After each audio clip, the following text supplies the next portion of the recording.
O dia em que o meu pai me cortou de tudo começou com uma mensagem que nunca esquecerei. Catarina, traíste a família. Essa tua relação com a Sofia acaba aqui e agora. Estás fora da herança e do conselho. As palavras do meu pai, enviadas do seu escritório no centro de Lisboa, queimavam na tela do telemóvel enquanto eu estava sentada no apartamento que partilhava em segredo com a Sofia. O ar parecia ter desaparecido da sala.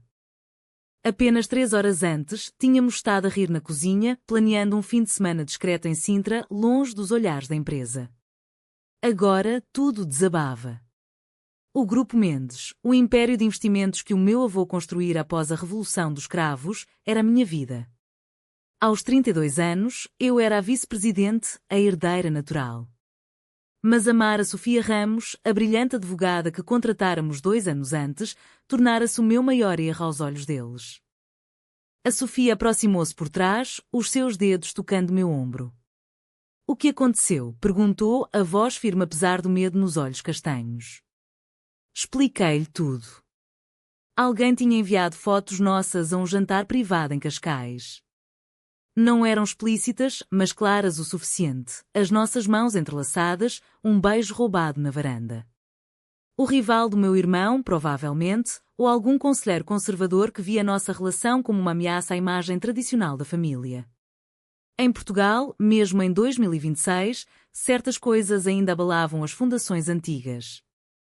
O meu pai não esperou por explicações. A reunião de emergência do conselho estava marcada para o dia seguinte.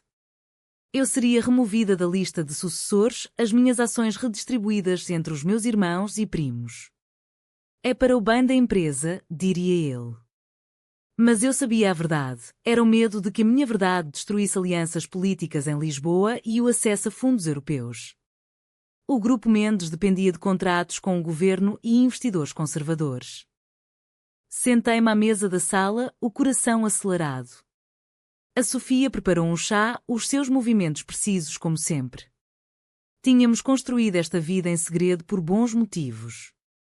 Ela viera de uma família modesta do Porto, subira por mérito próprio na Faculdade de Direito de Coimbra. Eu, filha privilegiada, via nela a força que a minha educação nunca me dera. O nosso amor crescera devagar, em reuniões tardias, em viagens de negócios disfarçadas. Cada toque escondido era uma vitória contra o mundo que nos rodeava. Mas agora, o preço aparecia claro. Não vou deixar que te destruam, disse a Sofia, sentando-se à minha frente. Os seus olhos brilhavam com determinação. Temos opções, Catarina. Tu controlas as ações minoritárias que o teu avô te deixou em testamento separado. Elas dão-te poder de veto em certas decisões. Ela tinha razão.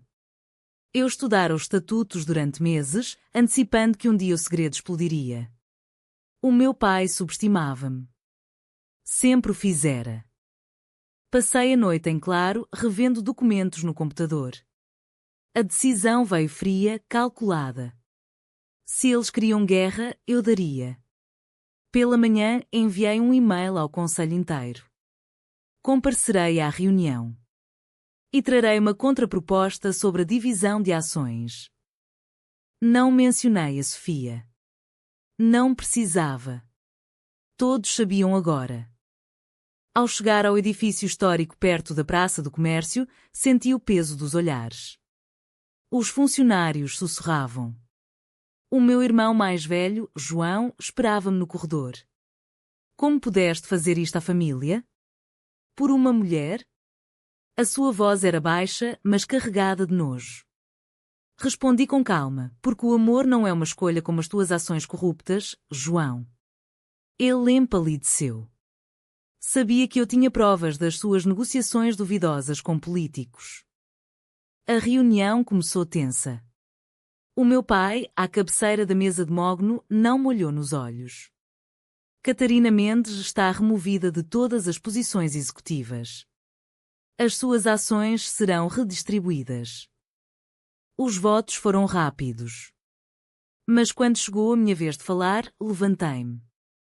Antes de assinarem qualquer coisa, leiam isto.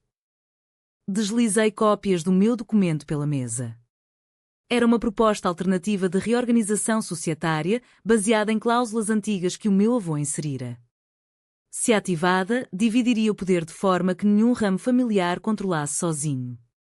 E eu tinha o apoio de 2 investidores externos que eu cultivara em segredo. O silêncio foi ensurdecedor.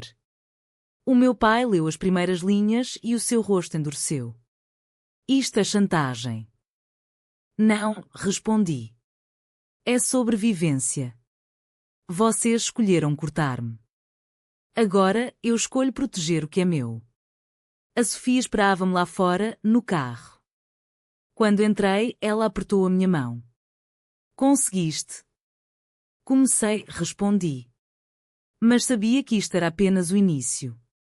Cada passo adiante custaria algo irrecuperável, a relação com a minha mãe, talvez a confiança da Sofia, ou a própria empresa que eu amava tanto quanto a ela. O resto do dia foi um turbilhão de chamadas e mensagens. A minha mãe telefonou a chorar, dizendo que eu estava a destruir o legado familiar. O meu tio, membro do conselho, enviou um e-mail formal a ameaçar processos judiciais. Eu respondi a todos com a mesma frieza que aprendera com eles ao longo dos anos.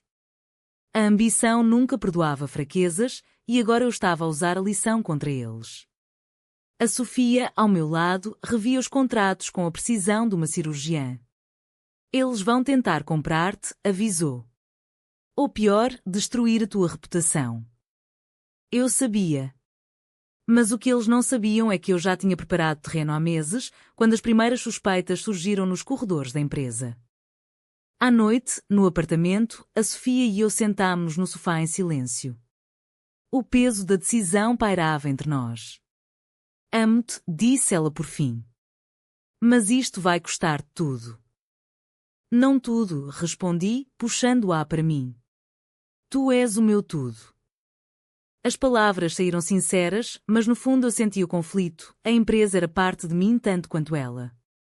O amor e a ambição lutavam dentro de mim e eu não sabia qual venceria sem deixar cicatrizes profundas. Na manhã seguinte, o conselho reuniu-se novamente, desta vez com advogados externos. O meu pai entrou com o rosto marcado pela insônia, seguido pelo João e pela prima Isabel, que sempre cobiçaram o meu lugar. A tua proposta é inaceitável, disse ele sem preâmbulos. As ações minoritárias não te dão direito a bloquear a sucessão. Eu sorri por dentro. Eles ainda não tinham lido as cláusulas com atenção. A Sofia, sentada ao meu lado como assessora legal, passou-me uma nota discreta: mantenha calma. Eles vão ceder quando virem os números. Expliquei ponto por ponto. A divisão de ações que eles planeavam favorecia o João, mas violava o acordo de 2018 com investidores estrangeiros. Se eu ativasse o veto, o Grupo Mendes perderia milhões em contratos pendentes. O meu pai empalideceu quando mencionei os nomes dos investidores que eu já contactara em privado.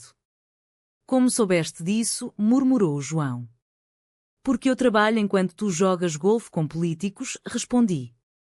A causa era simples, cada decisão minha no passado criar as alianças que agora usava contra eles. A Isabel tentou intervir, acusando-me de chantagem emocional. A família não perdoa traições, disse ela. Eu olhei-a fixamente. A família também não perdoa corrupção.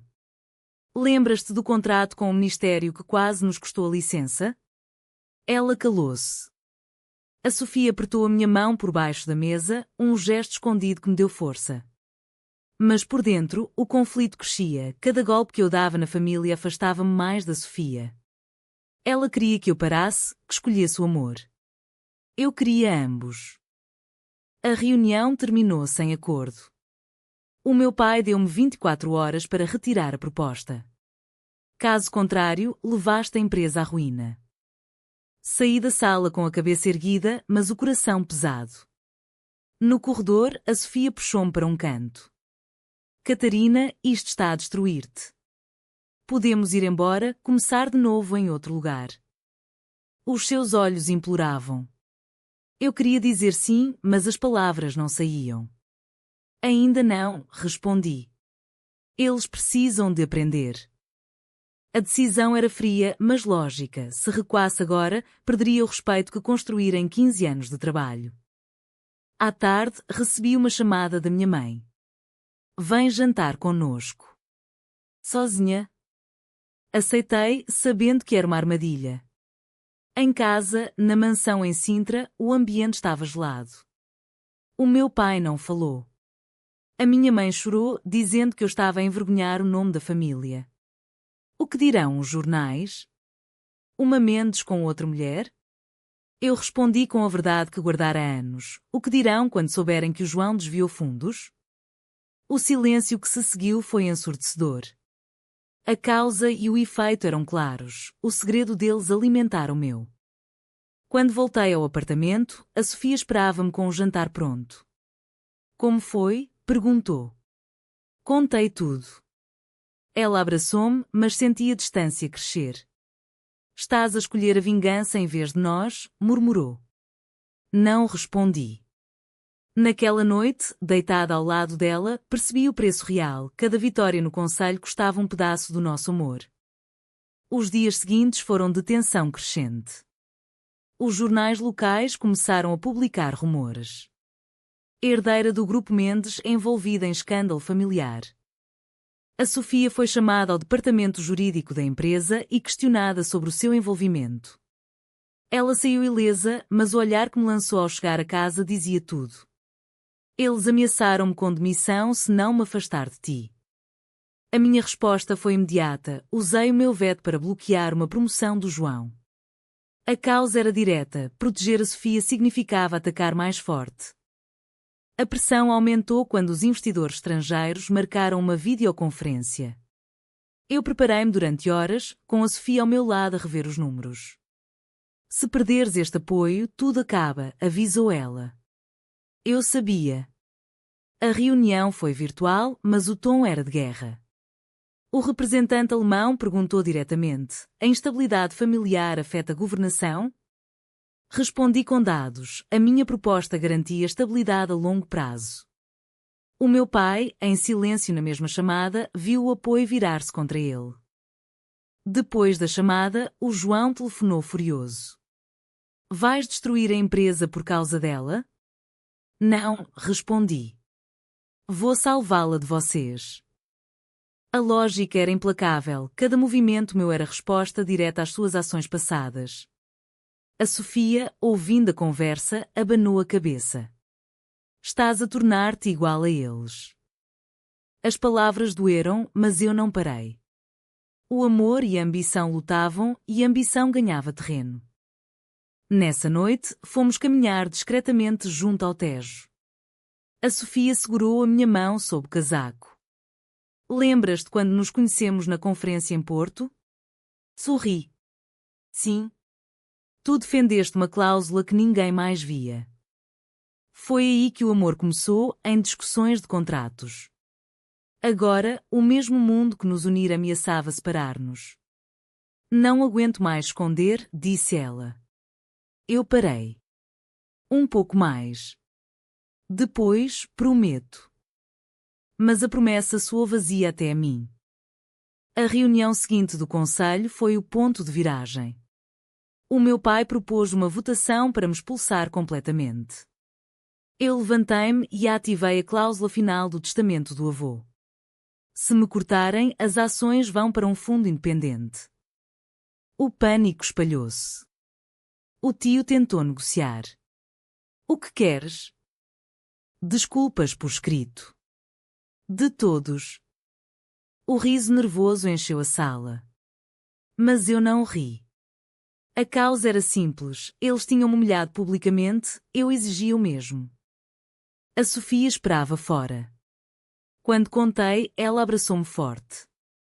Estás a ganhar, mas a que preço? Eu não tinha resposta. O conflito interno consumia-me, proteger o nosso amor significava destruir a família que me criara. Os jornais nacionais pegaram na história. Herdeira lésbica desafia império familiar. O meu telefone não parava. A minha mãe parou de atender as minhas chamadas. A Sofia foi chamada para uma reunião com o Departamento de Recursos Humanos. Eles querem que eu assine um acordo de confidencialidade ou saia, contou-me à noite. A raiva subiu. No dia seguinte, usei o meu poder para bloquear um contrato que o João negociara. A reação foi imediata. O meu pai enviou um e-mail coletivo pedindo uma reunião privada. Nessa reunião, só nós os três, eu, ele e a Sofia, que insiste em trazer como advogada. Retira a proposta e voltamos ao normal, disse o meu pai. Normal não existe mais, respondi. Quero as desculpas assinadas e a minha posição restaurada. Ele olhou para a Sofia com desprezo. Tudo por causa dela. A Sofia não baixou os olhos. Não por causa de justiça. O efeito foi claro, cada humilhação que me infligiram criar esta resistência. Após a reunião, a Sofia e eu discutimos pela primeira vez. Estás obcecada, disse ela. O amor não é assim. E a sobrevivência é, respondi. Fiquei sozinha no escritório até tarde, revendo papéis. O conflito interno era insuportável, amava a Sofia mais que tudo, mas a empresa era o meu sangue. O João tentou subornar-me com uma oferta de ações extra. Recusei. A prima Isabel aliou-se a mim em segredo, vendo vantagem na minha proposta. A traição dentro da família acelerava. A Sofia notou a mudança em mim. Estás a perder-te, murmurou uma noite. Eu abracei-a, mas o abraço era tenso. A votação final aproximava-se. Eu tinha o apoio de 3 membros do Conselho, conquistado com promessas e provas. A Sofia preparou o documento final, a devolução da decisão de divisão de ações, com a condição de desculpas assinadas por todos. Se fizeres isto, não há volta atrás, avisou. Eu assinei. A causa era direta, eles tinham cortado meu nome, eu cortava o poder deles. Na reunião decisiva, o meu pai leu o documento e empalideceu. Um a um, assinaram as desculpas. O João hesitou mais, mas cedeu quando mostrei os e-mails comprometedores. Peço desculpa, murmurou cada um. O meu pai foi o último. Perdoa-me, disse ele, mas os olhos diziam o contrário. Eu aceitei, mas o dano estava feito. Sai da sala com a posição restaurada, mas o coração vazio. A Sofia esperava-me. Conseguimos, disse eu. Ela sorriu, mas o sorriso não chegou aos olhos. Perdemos mais do que ganhamos. Nas semanas seguintes, a empresa estabilizou, mas o meu mundo pessoal desmoronou-se lentamente. A minha mãe voltou a falar comigo, mas as conversas eram frias. O João evitou-me nos corredores. A Sofia e eu tentámos voltar ao normal, mas cada jantar lembrava o preço pago. Uma noite, ela disse, amo-te, Catarina, mas não consigo viver com esta frieza que trouxeste para casa. Eu tentei explicar que cada decisão fora necessária para sobrevivermos. Ela abanou a cabeça. O amor não sobrevive a tanta ambição. 2 meses depois, ela pediu transferência para o Porto. Eu não a impedi. Assinei a sua demissão com mãos trêmulas, sabendo que era o último laço que se partia. Hoje, controlo o Grupo Mendes sozinha, mas o vazio é maior que qualquer vitória. A família assina relatórios comigo, mas o respeito nunca voltou. A Sofia envia mensagens ocasionalmente, perguntando como estou. Respondo sempre o mesmo, sobrevivo. É possível escolher o amor sem destruir tudo o que construímos? Verdadeiro ou falso?